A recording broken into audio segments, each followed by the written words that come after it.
Bienvenidos al segundo día del quinto Congreso Iberoamericano de Teatro. Mi nombre es Yurani Giraldo, asistente de eventos académicos, y junto con Angélica Castillo seremos sus acompañantes durante el día de hoy. Este año, les recordamos, el tema central son las artes escénicas, poéticas y políticas para la paz. La mesa de hoy trata sobre género y artivismo. Tenemos como invitados desde Brasil a Inés Buchatsky, desde Brasil José Ramón Castillo, Chile, Rodrigo Andrés Martínez Carrasco; Colombia, José Rodrigo Valencia Zuleta.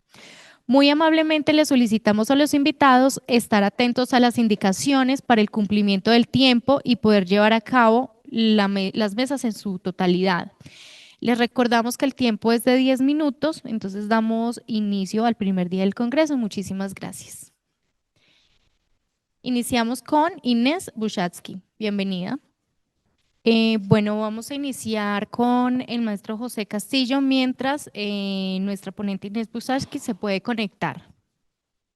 José, adelante, bienvenido. Buenos días. ¿Sí me escuchan bien? Sí, te Muy escuchamos, te bien. vemos. Yo quiero compartir acá sí, aquí. Una presentación para no perderme porque, ¿sí lo ven ahí? Perfecto. Ah, no, ¿Qué está pasando ya aquí? se ve. Ahí sí se ve la presentación, ¿sí? Sí, señor. Sí, por gentileza, me voy a avisar cuando vayan 8 minutos para cortar, ¿está bien? Para no avanzar más. Dale, adelante, yo estoy avisando.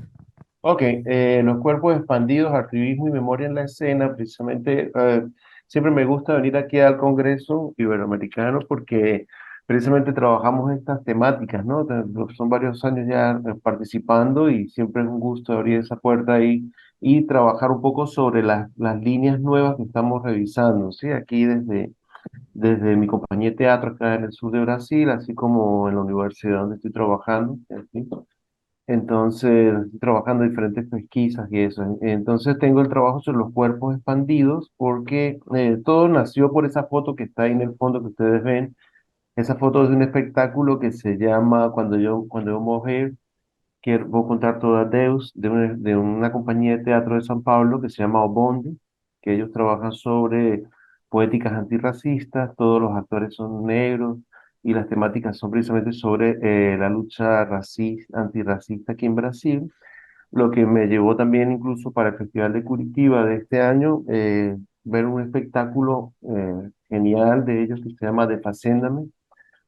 Sí, que es basado en un documental de una serie de niños, de unos niños que estaban en una hacienda en el estado de Río de Janeiro, donde estaban como esclavos, ¿no? Entonces los niños se les quitaron los nombres y se les colocaron números. Entonces en el espectáculo lo que más me llamó la atención era que los personajes se llamaban por números, 23, 30, inclusive el documental se llama Menino 23, que es precisamente sobre ese juego de la expansión del fascismo y el racismo en una sociedad tan violenta como las nuestras, ¿no? Incluso en América Latina tenemos esos conflictos donde la violencia se impone y se crean estructuras racistas de discriminación.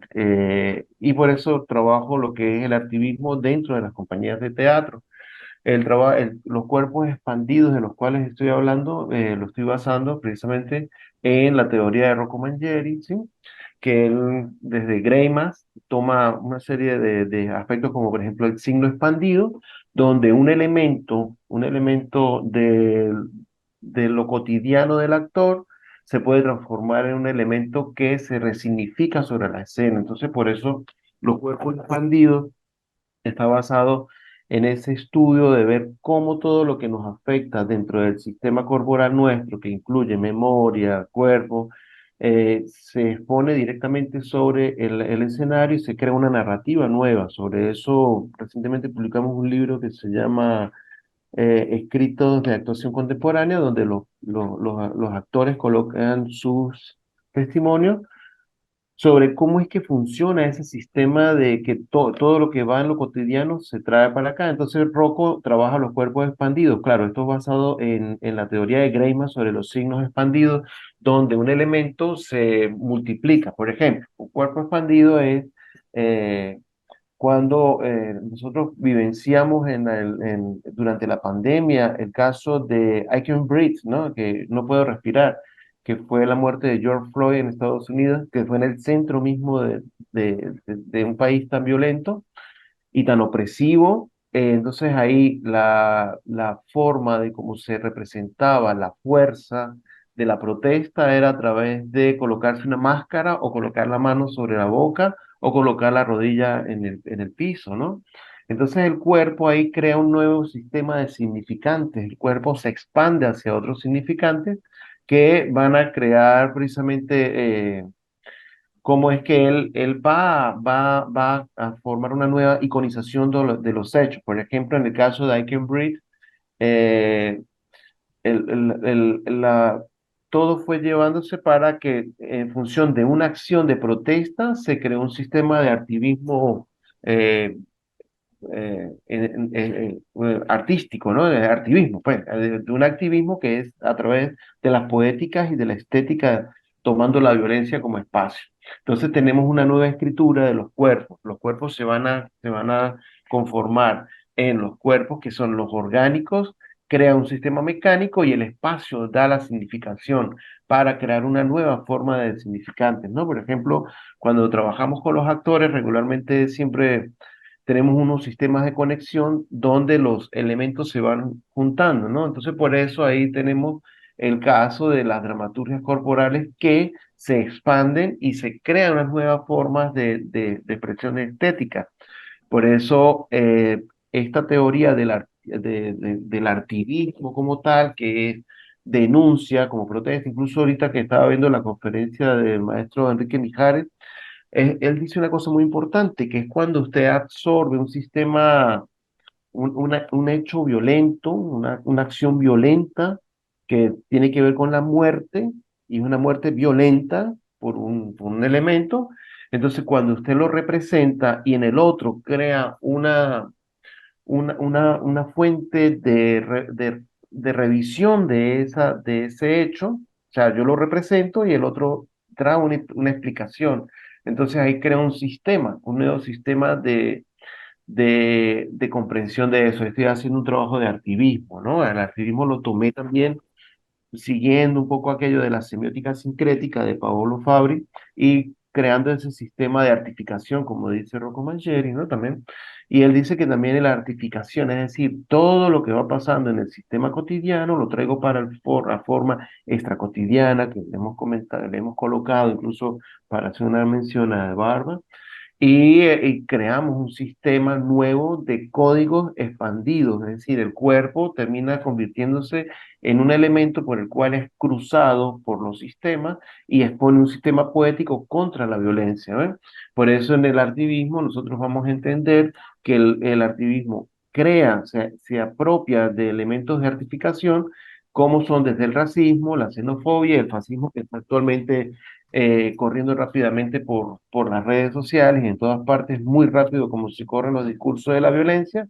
Entonces el activismo me permite hacer un sistema de protesta a través de una estética artística, creando un sistema de intercorporeidad, es decir, que todos los que participamos dentro del elemento, dentro del hecho artístico, compartimos esa misma pulsión. Por ejemplo, en el caso de, aquí también esto me llevó porque yo trabajo lo que son las estructuras de los cuerpos ausentes en el Teatro del Norte de México, ahí en la frontera con Estados Unidos, y las mujeres que son desaparecidas constantemente, ¿no? Que desde hace ya más de 20 años tenemos ese conflicto ahí entre el eje Juárez, Chihuahua, El Paso. Entonces, la forma de representación de ese cuerpo ausente que fue violento, que fue agresivo, crea un sistema de expresión artística que, tomando un caso dentro de lo cotidiano del artista, él lo convierte en un espacio como su cuerpo se convierte en la principal herramienta e instrumento de exposición. Entonces crea una protesta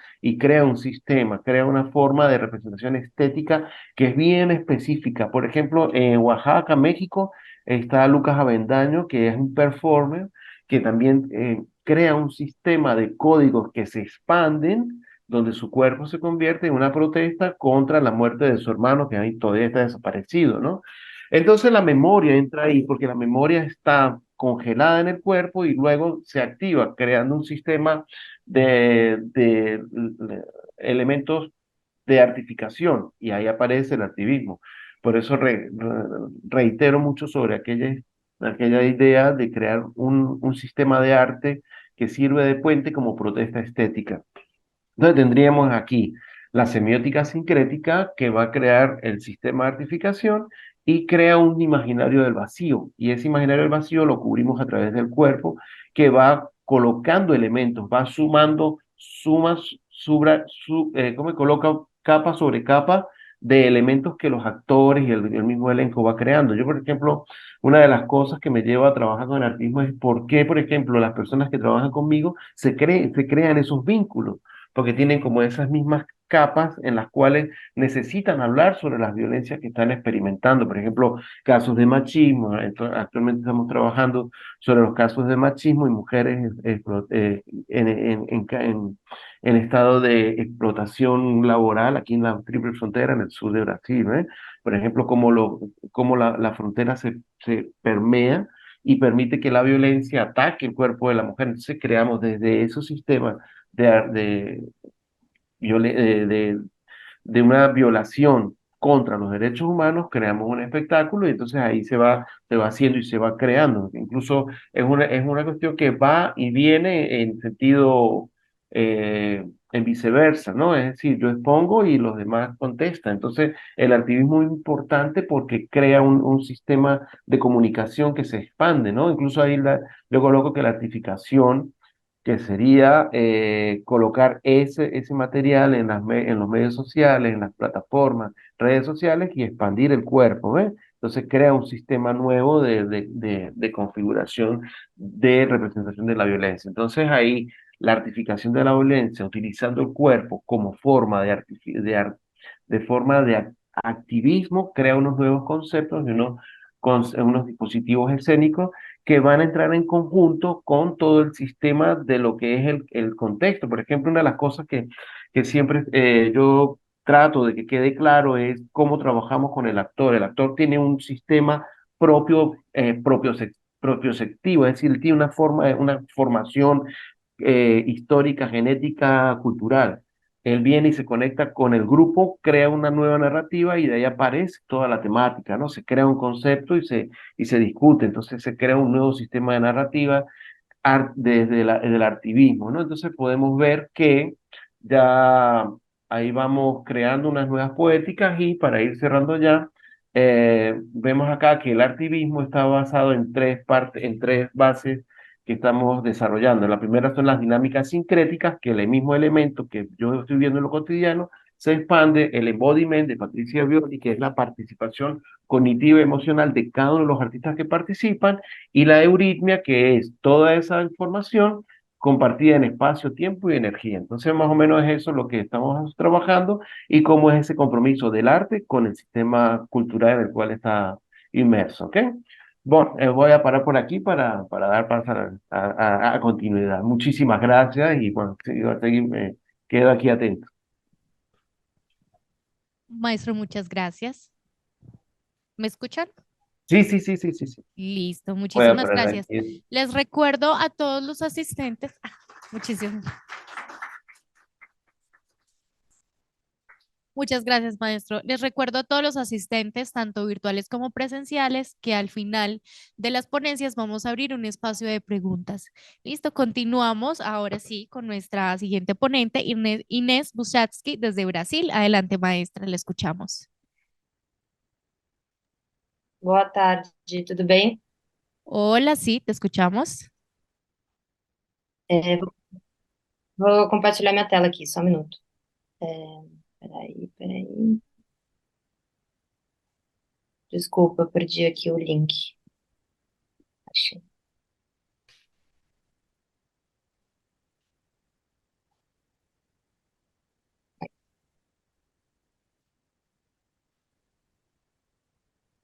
Tá dando para ver? Sí, Sim. sí. Bom, boa tarde a todas e todos.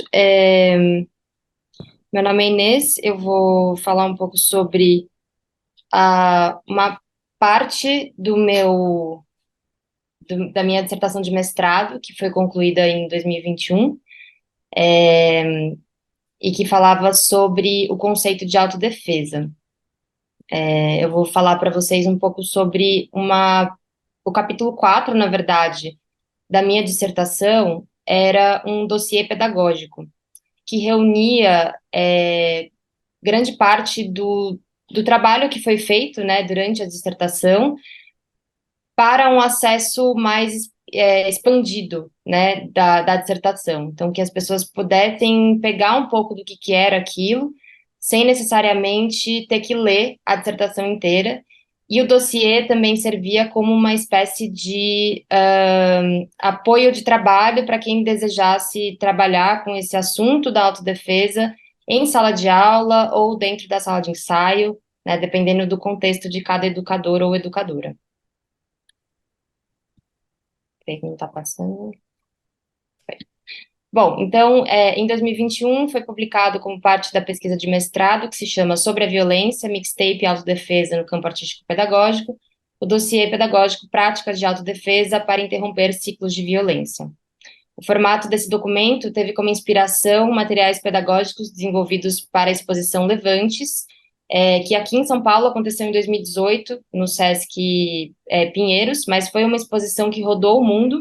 Ela começou em Paris e passou por vários países diferentes, aqui chegou em 2018, e quem organizou ela foi o Didi Huberman, que é um filósofo, que fez um pensamento dessa exposição, né, que era uma exposição sobre Levante, sobre autodefesa, então obras que se comunicavam com esses conceitos, e ele fez isso de uma forma pensando uma montagem mesmo, né, dessa exposição, uma coisa bem didática, né, e tinha um grande material de apoio para essa exposição. Então, a ideia é que os educadores podiam ir assistir essa exposição com os seus alunos e voltar para a sala de aula munidos de muitas atividades que eles poderiam fazer para começar um debate sobre o que foi visto na exposição. Então, isso foi uma das coisas que mais me inspirou a criar esse dossiê pedagógico, como resultado também da minha dissertação de mestrado.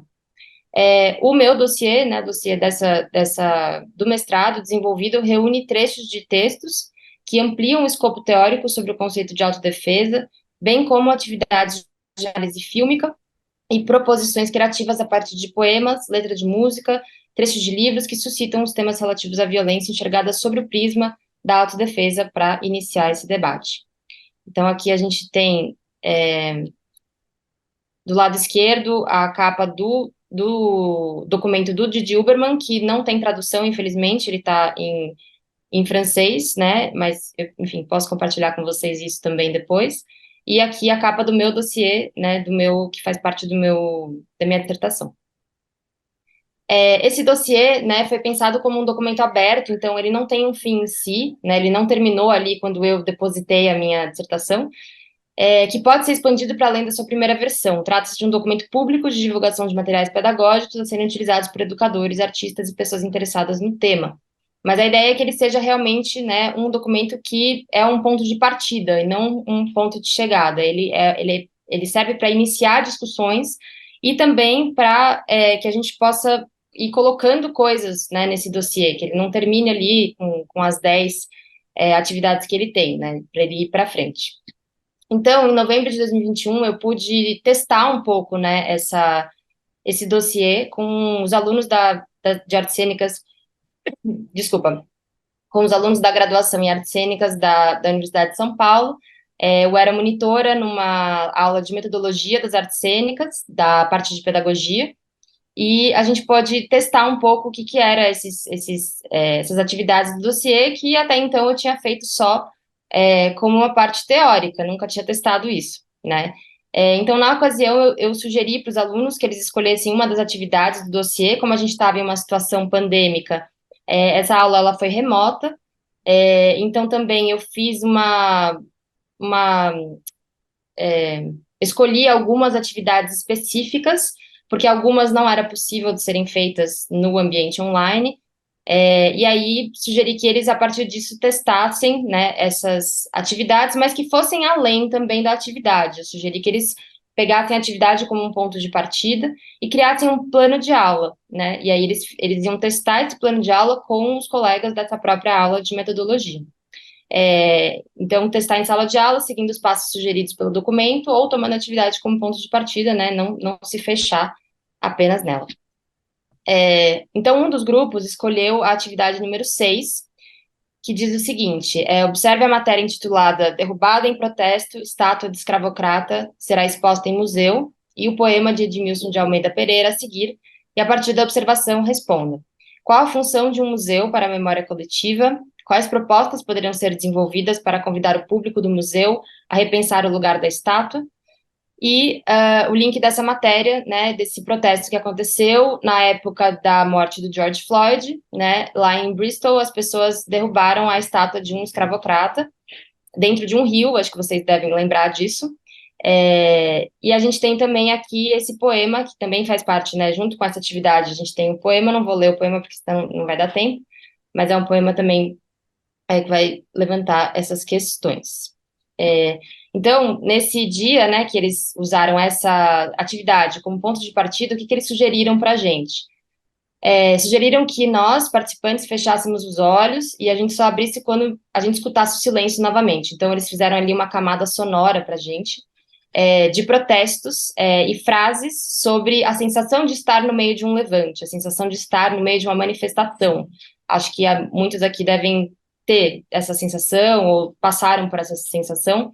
E eles iam dizendo frases, a gente escutava, né, assim, provavelmente eram sons de manifestações contra a morte de George Floyd, e os próprios participantes as próprias pessoas que propuseram essa atividade também iam jogando frases para a gente escutar, como, por exemplo, numa manifestação, em um levante, todos se comunicam como que por telepatia.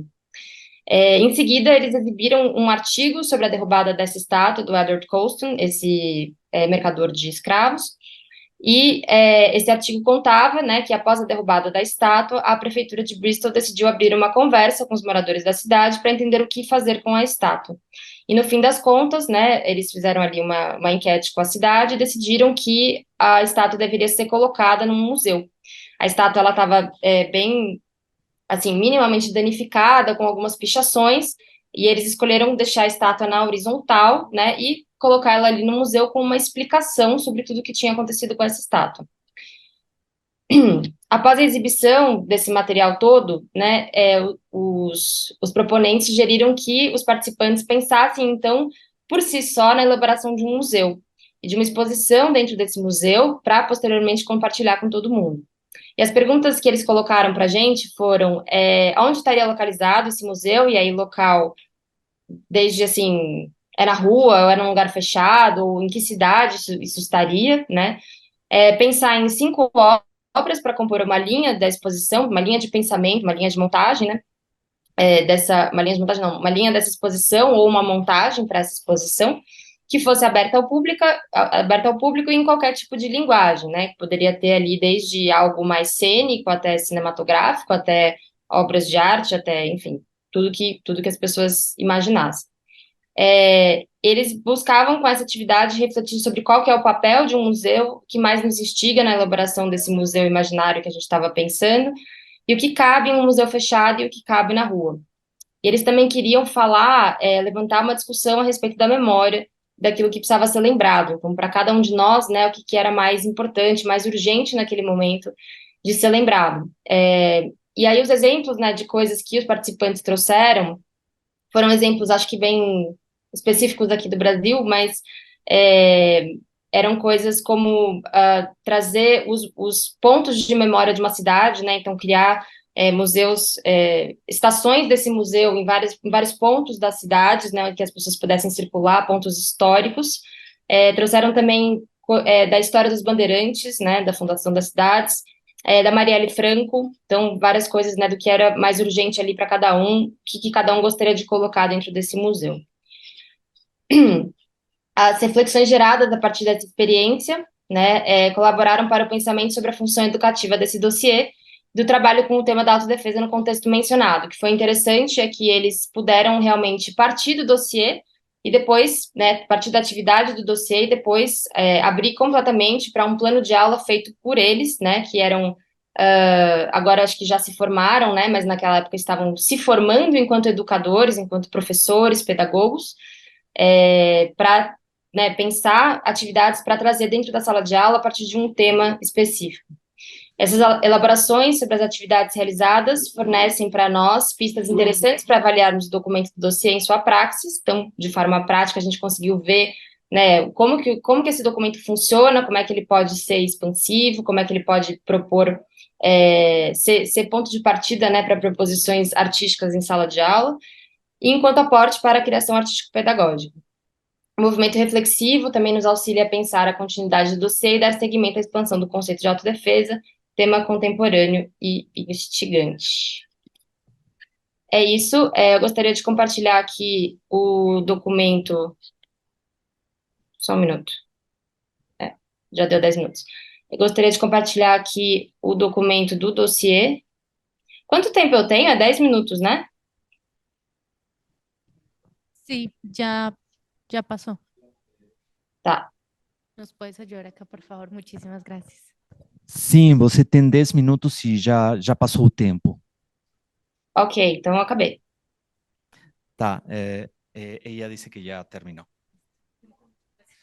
Muito obrigado, muito obrigado.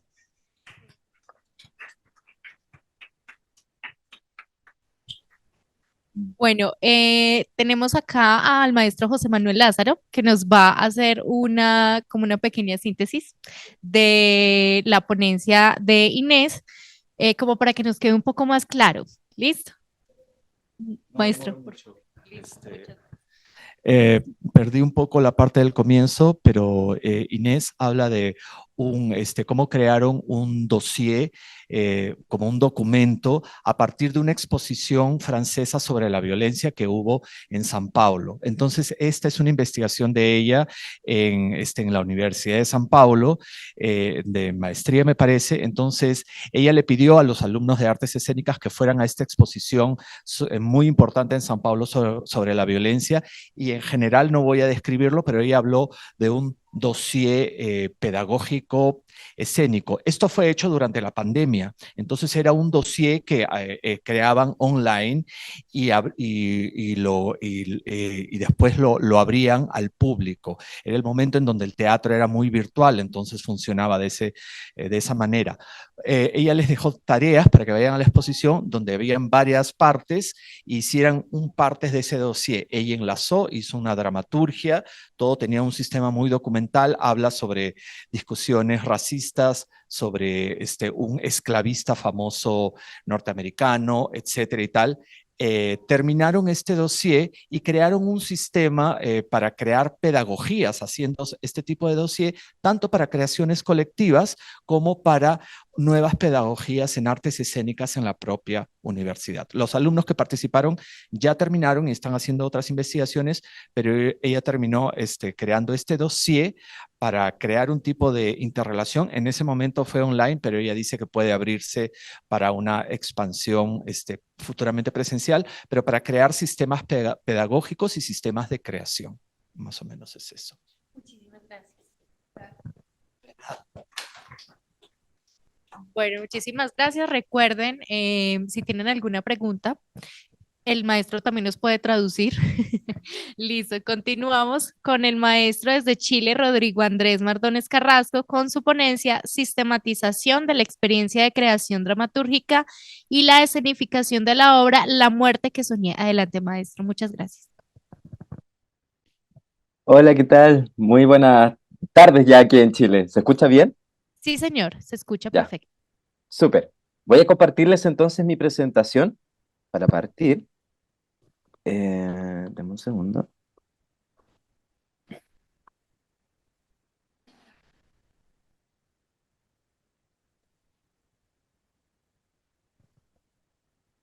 Lo Ay, vemos. sí.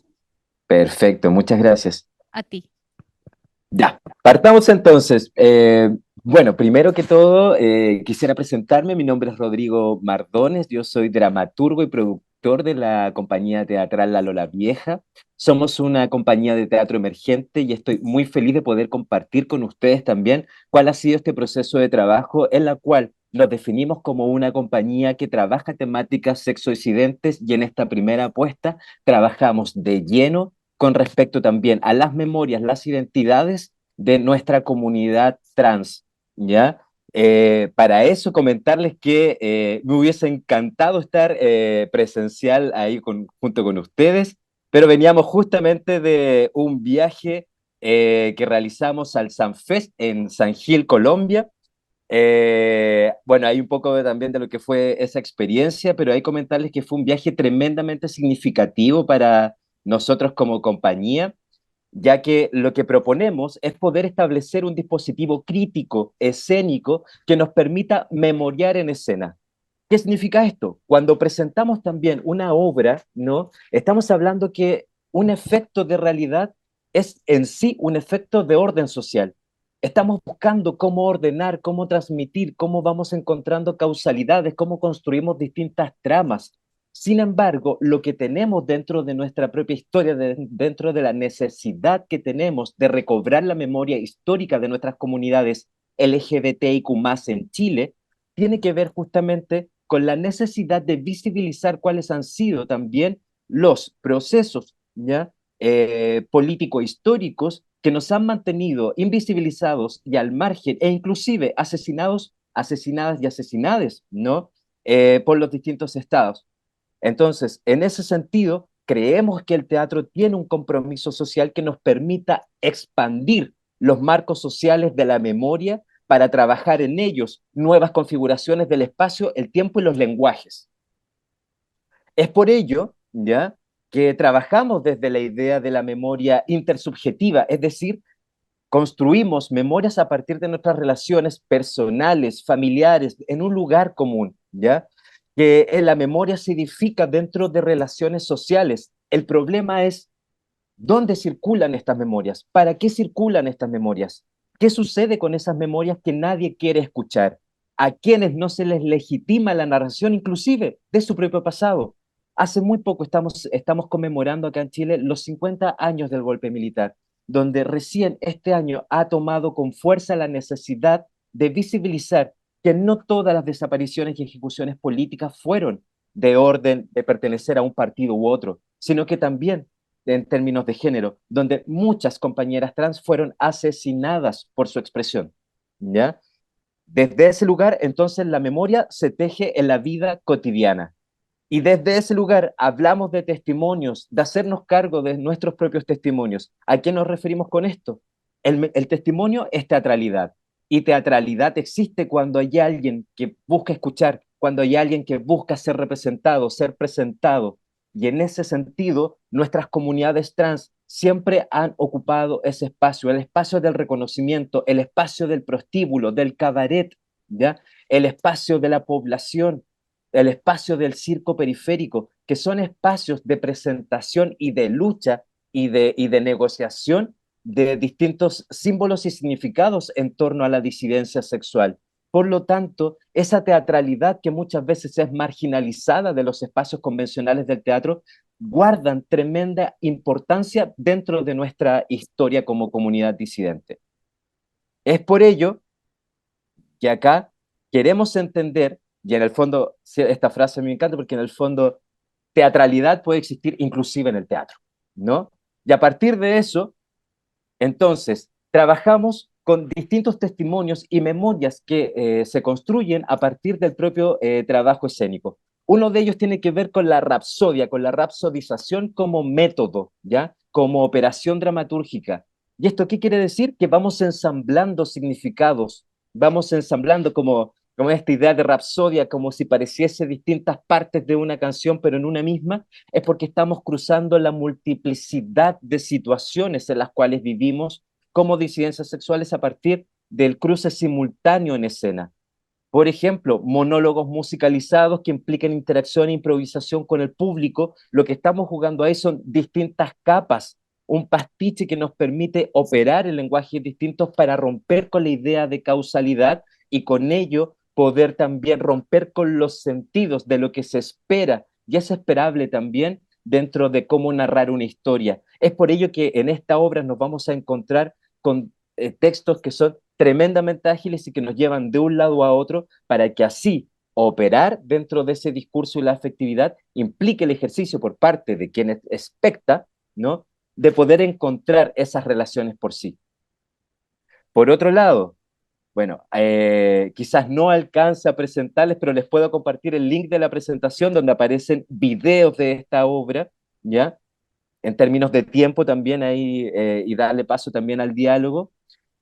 Por otro lado, trabajar la idea de la polifonía. ¿Qué quiere decir esto? Que frente a ciertas temáticas son muchas las voces las que se alzan, tanto para rememorar como para olvidar, ¿ya? Y en ese sentido, el olvido no es el antónimo de la memoria, sino que parte de su operación. Y en eso también es importante ver cuáles son los mecanismos que se juegan cuando hay olvido. Por ejemplo, en este caso trabajamos muchas veces con la idea de la muerte, de hecho aparece en el propio título, ¿no?, de nuestra obra. Sucede, sin embargo no nos cuestionamos el que suceda, sino que nos cuestionamos cuáles son las operaciones que hacen posible que eso suceda. Y ahí aparecen distintas voces. Y por eso en esta obra y en general son 9 personajes que aparecen trabajando, opinando, operando sobre la idea de la muerte y sobre la idea de cómo morir, ¿no?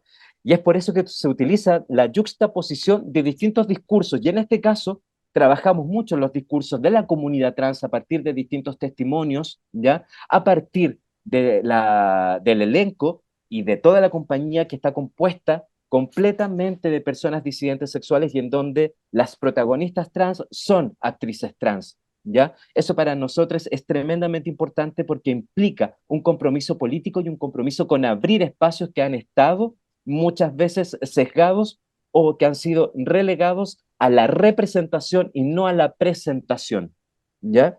Y a partir de eso también se introduce acá, desde el humor, desde la comedia negra, ¿ya? Muy bien decía Freud cuando dice que lo chistoso de un chiste no está en lo que se dice, sino en lo que no se dice, en lo que deja entrever, ¿ya? Y por eso es que aparecen distintos personajes que también nos hablan de las operaciones de muerte, ¿ya? De anulación de esos recuerdos, como por ejemplo la fuerza militar en el Estado chileno.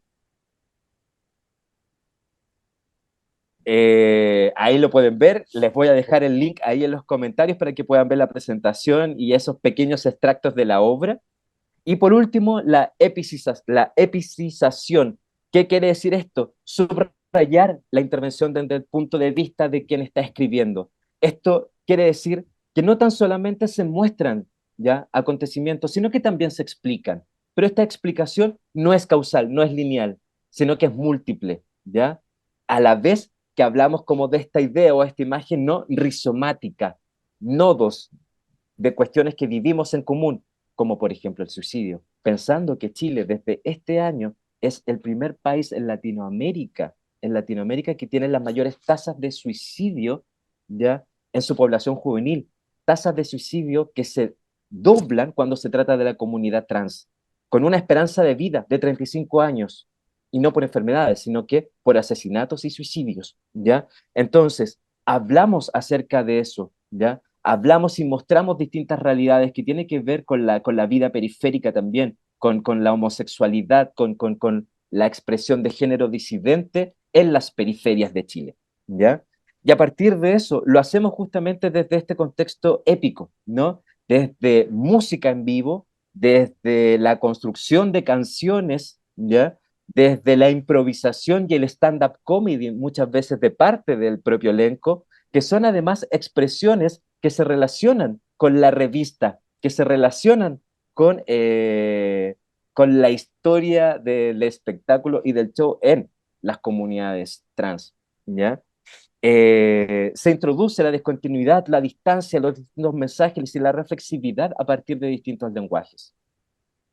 Y es por ello entonces que nos parece fundamental poder pensar el teatro con un compromiso social y que eso también releva y necesita que remiremos las estructuras con las cuales nosotros estamos comunicando, estamos emocionándonos y también implicamos a las personas con las cuales estamos trabajando.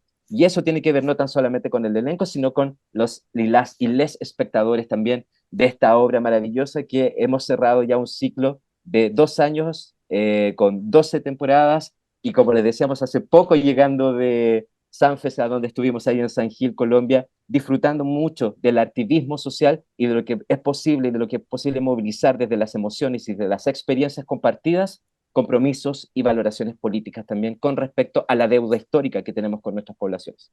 Eso, muchas gracias.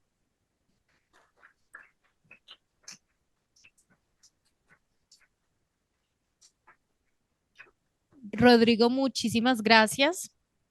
Vamos a abrir en este momento un espacio, tenemos tiempo para espacio de preguntas. Si alguien quiere, tiene alguna duda, quiere decir algo, podemos abrir el espacio para esta intervención.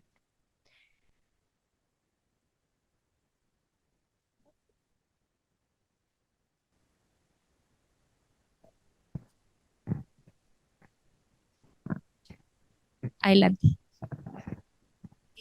Gracias. Mi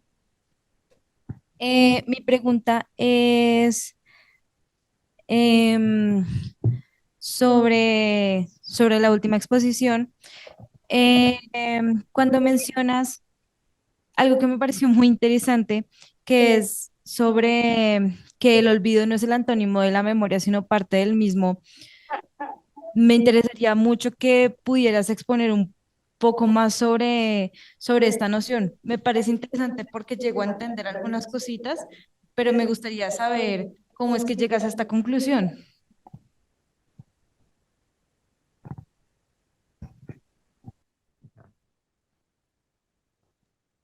¿Respondemos enseguida o juntamos más preguntas? ¿Puedes responder enseguida? Sí, ¿Sí? Ya. sí, por favor. Bueno, primero agradecerte la pregunta, el lugar de la memoria para nuestra compañía es fundamental.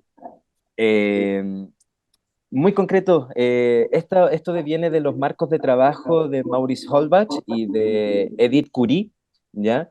Con respecto a la memoria, en donde es necesario entender la memoria no como traer el pasado hacia el presente, porque eso cabría pensar la memoria como un proceso archivístico, cuando lo que está sucediendo en este presente y en este presente que dejó de ser presente es que justamente lo que se configura es el pasado y el futuro al mismo tiempo.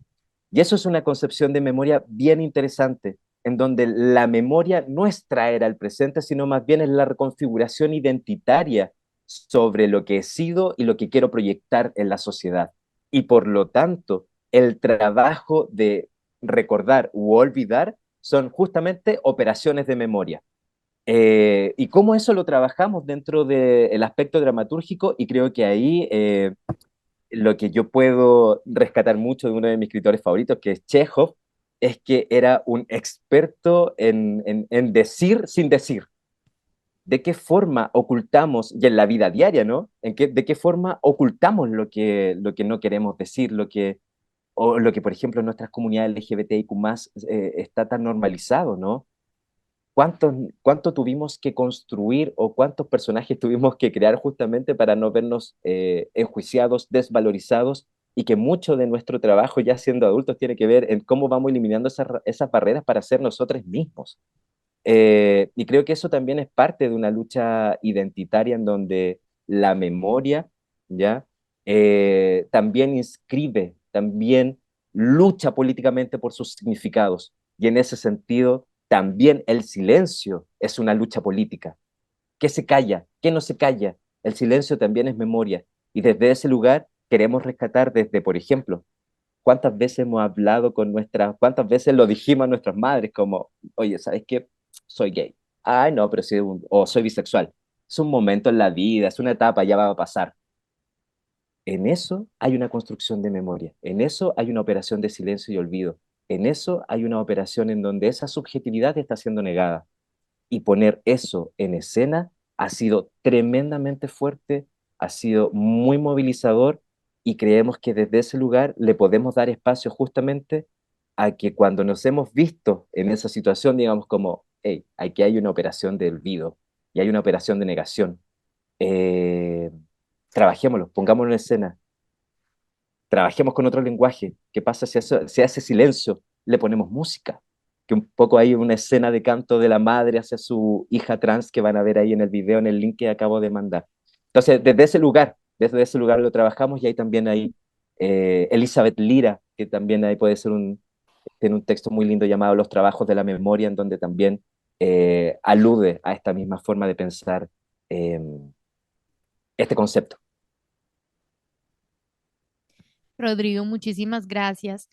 Bueno, les cuento, el ponente José Rodrigo Valencia de Colombia con su ponencia Nota Peluche, no pudimos conectarlo, entonces vamos a continuar si tienen algunas preguntas y si no, vamos a continuar entonces con las preguntas porque el ponente pues no, desafortunadamente no se pudo conectar adelante. Buenos días. Bueno, mi pregunta va relacionada con el tema también de memoria histórica. Creo que es como fundamental también que las comunidades trans también llevan como un proceso de memoria histórica y de reconciliación consigo mismas y con el entorno que también les ha hecho daño.